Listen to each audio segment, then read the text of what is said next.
Hello friends, welcome to philosophy Gyan और मैं हूं आपकी दोस्त हर्षा पिंपड़कर। तो इस वीडियो लेक्चर में ऐसा क्या खास बात है, आपको क्वेश्चन पढ़ा ही होगा। तो ये जो हमारा वीडियो है सिविल सेवा मुख्य परीक्षा यानी यूपीएससी की जो भी स्टूडेंट प्रिपरेशन करते हैं और जो हमारा एक सब्जेक्ट होता है जो हमको चुनना पड़ता है, तो फिलोसॉफी जो भी स्टूडेंट जो चुनते हैं उन्हीं के लिए वीडियो बहुत ही खास होने वाला है, क्योंकि इसके बाद में जो भी क्वेश्चन का वीडियो डालने वाली हूँ तो वो इसी के बारे में होने वाला है। और ये जो क्वेश्चन है 2012 में पूछा गया ये क्वेश्चन है। तो यहाँ पे पूछा गया है कि हमारा फर्स्ट क्वेश्चन है,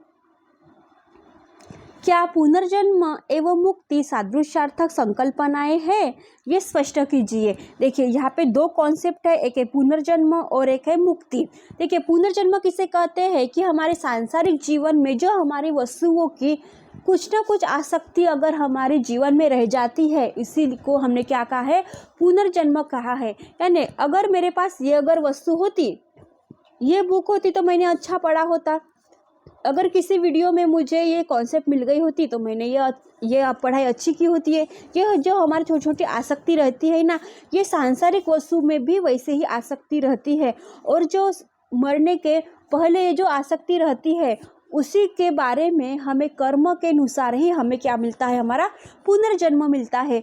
यही पुनर्जन्म की क्या है, एक व्याख्या हम कह सकते हैं। यानी पुनर्जन्म का कारण क्या है, सांसारिक वस्तु में आसक्ति फर्स्ट।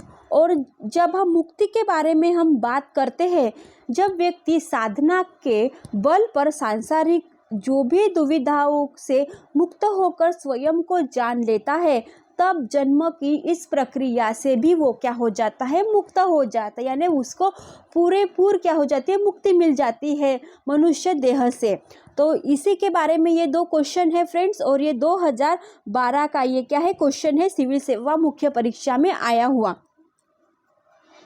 यहाँ पे कहा गया है कि पुनर्जन्म एवं मुक्ति जो है दो अलग अलग संकल्पनाएं हैं। क्या कहा इन्होंने, पुनर्जन्म जो है और मुक्ति है, ये दोनों क्या है, अलग अलग संकल्पनाएं हैं। कभी कभी मुक्ति पाने के लिए हमें बारंबार क्या लेना पड़ता है, पुनर्जन्म लेना पड़ता है। तो हमें तो मालूम नहीं हमारा जन्म मानव में होगा या पशुओं में होगा या प्राणी में होगा, ये तो हम जान नहीं सकते। लेकिन इसमें एक महत्वपूर्ण है, वो है हमारे कर्म। इसलिए कहा गया है कि अगर आपको मुक्ति चाहिए मनुष्य योनि से या प्राणी योनि से, तो हमें क्या होना चाहिए, बार बार जन्म लेना ही पड़ता है। तो यहाँ पे है पुनर्जन्म के बारे में। फर्स्ट हमें पूछा गया है पुनर्जन्म, तो बार बार जन्म लेने को पुनर्जन्म कहते हैं। भारतीय दर्शन में धर्म एवं दर्शनों में यह विश्वास एक सिद्धांत के रूप में उन्होंने स्वीकार किया है। इसके अनुसार ज्ञान या ईश्वर साक्षात्कार होने के पहले तक मनुष्य की नियति बार बार जन्म लेना ही होता है। देखिए जब तक हमें ईश्वर साक्षात्कार नहीं होगा, हमारी किसी वस्तु से आसक्ति हमें जब तक मिट नहीं जाती, तब तक हमें क्या करना है, पुनर्जन्म लेना ही पड़ता है। लेकिन हमारे पहले क्या हुआ था और हमारे बाद में क्या होगा, ये किसी को भी पता नहीं है।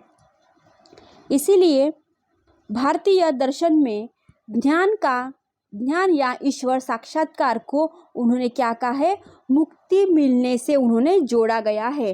देखिए मुक्ति किसे कहते हैं और पुनर्जन्म किसे कहते हैं, तो मृत्यु के स्थूल शरीर को नष्ट करती है। देखिए जब हमारी मृत्यु होती है तो तब हमारा सिर्फ क्या होता है, ये जो स्थूल शरीर है, जो हड्डियां है, जो मांस का जो बना होता है, यही तो हमारा स्थूल शरीर है, वही तो नष्ट होता है। आत्मा नष्ट होती है क्या, जो हमारे संस्कार है, जो हमारा ज्ञान है, वो नष्ट होता है क्या, नहीं। तब जब मृत्यु हमारे पास आती है, जब हम मरते हैं, तो वो सिर्फ हमारे स्थूल शरीर को ही नष्ट करती है। हमारा ये जो स्थूल शरीर है पंच महाभूतों का, ये क्या होता है, अग्नि में प्रज्वलित होता है और ये क्या होता है, भस्म हो जाता है। उसी को उन्होंने क्या है, क्या कहा है, स्थूल शरीर कहा है। और व्यक्ति संस्कार, आत्मा या सूक्ष्म शरीर के रूप में विद्यमान रहता है। व्यक्ति किस में विद्यमान रहता है, ये कहते हैं फिलोसॉफी में संस्कार, आत्मा एवं सूक्ष्म शरीर में क्या करते हैं, विद्यमान रहते हैं। अर्थात इसका अर्थ क्या हो जाएगा कि संस्कार, आत्मा या सूक्ष्म शरीर का ही पुनर्जन्म यहाँ पे होता है। जो हमारा नष्ट हो गया है शरीर, स्थूल शरीर, उसका पुनर्जन्म होता है क्या, यहाँ पे नहीं। तो ये हमारे एग्जाम में क्या होता है, हमारा एक पॉइंट बन जाता है और हमें लिखना ही होता है। पुनर्जन्म सिद्धांत का गहरा संबंध क्या है, हमारे कर्म से है। देखिए कर्म यानी ड्यूटी की ये जो कॉन्सेप्ट है ये बहुत ही भारतीय दर्शन में महत्वपूर्ण है, क्योंकि श्री कृष्ण जी ने अपने भगवत गीता में अर्जुन से भी वो कहते हैं कि अरे आप अपना कर्म करो अर्जुन जी, बाकी की चिंता मत करो। वैसे ही जब हम मानव शरीर धारण करते हैं तो हमें अच्छे कर्म करना चाहिए कि बुरे कर्म करना चाहिए, ये हमारे हाथ में होता है। अच्छे कर्म करोगे तो अगले जन्म में हमारा क्या होने वाला है, अच्छा होने वाला है। अगर बुरे कर्म करोगे तो अगले जन्म में हमारा क्या है, बुरा ही होने वाला है। तो इसी के बारे में जो हमारे पुनर्जन्म की कॉन्सेप्ट है, ये हमारे मृत्यु और पुनर्जन्म में कर्म जो बीच में पड़ता है, क्या है, हमारा कर्म के बारे में ही हमें क्या करता है, ये बताता है। और इसके लिए हमें जो कर्म हम करते हैं, कर्म का फल ही हमें क्या करता है, भोगना ही पड़ता है। और इसके लिए चाहे जितने जन्म लेने क्यों ना पड़ जाए, क्योंकि देखिए फ्रेंड्स, क्योंकि जो कर्म होते हैं ये हमें कभी भी छूटते नहीं है। वो कहते हैं ना, एक हाथ से ले और एक हाथ से दे। एक हाथ से अगर कोई अच्छा काम करोगे तो दूसरे हाथ से वो क्या करना पड़ता है, हमें अच्छे कर्म भी लेने पड़ते हैं। अगर हम बुरा करेंगे, हमारी वाणी से हम दूसरों को बुरा कहेंगे, उनको उनका ये होना चाहिए, वो अच्छा नहीं है, वो बुरा होने वाला है। जो हम ये कर्म करते हैं हमारे वाणी से हो या हमारे अच्छे व्यवहार से हो गए हैं, क्योंकि बुरे व्यवहार से हो गए, यही हमारा क्या है, कर्म है। मनुष्य के योनि में हम आए हैं तो अच्छे कर्म करके ही हमें क्या करना पड़ता है, जाना पड़ता है। इसीलिए हमारा ये जो पुनर्जन्म होता है ये हमारे कर्म पर बेस्ड है। सेकंड है हमारी मुक्ति। देखिए जो भी साधना के बल पर और सांसारिक जो वस्तुएं हैं, दुविधाएं हैं, उसको जो आसक्ति वो पूरा छोड़ते हैं और जो जन्म की प्रक्रिया से पूरे मुक्त हो जाते हैं, उसी को क्या कहते हैं, हम मुक्ति कहते हैं। तो मुक्ति का सामान्य अर्थ अगर हम ढूंढने जाए तो सभी प्रकार के दुखों से हमेशा के लिए मुक्ति। जो भी हमारे मानव शरीर में हमें दुख मिलता है, उस सब से पूरे संसार से हमें क्या मिलती है, दुखों से हमें मुक्ति मिलती है। और इसके लिए उन्होंने तीन अर्थ में उन्होंने हमारे मुक्ति की कॉन्सेप्ट हमें बताई है। एक है शरीर और संसार से मुक्ति, सेकंड है अज्ञानता से मुक्ति और तीसरी है ज्ञान से मुक्ति। देखिए वास्तव में ये क्या है, संसार, शरीर, अज्ञान व ज्ञान, ये सभी क्या है, हमारे बंधन के प्रकार हैं। तो इससे छुटकारा मिलने के बाद ही अंतिम रूप से हमें क्या मिलती है, मुक्ति मिलती है।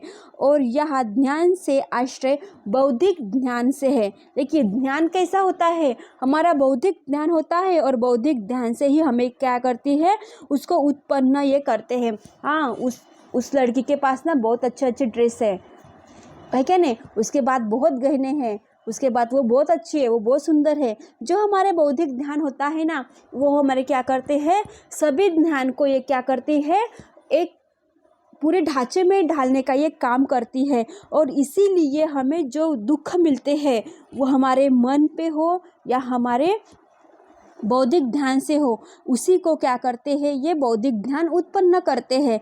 तो यह मुक्ति ज्ञान, कर्म एवं भक्ति के माध्यम से हमें क्या करती है, मिलती है। और इसीलिए ये जो ध्यान है, बौद्धिक ध्यान है, कर्म के बारे में है, भक्ति के माध्यम से है, और इसी को उन्होंने क्या कहा है, मुक्ति मिलती है।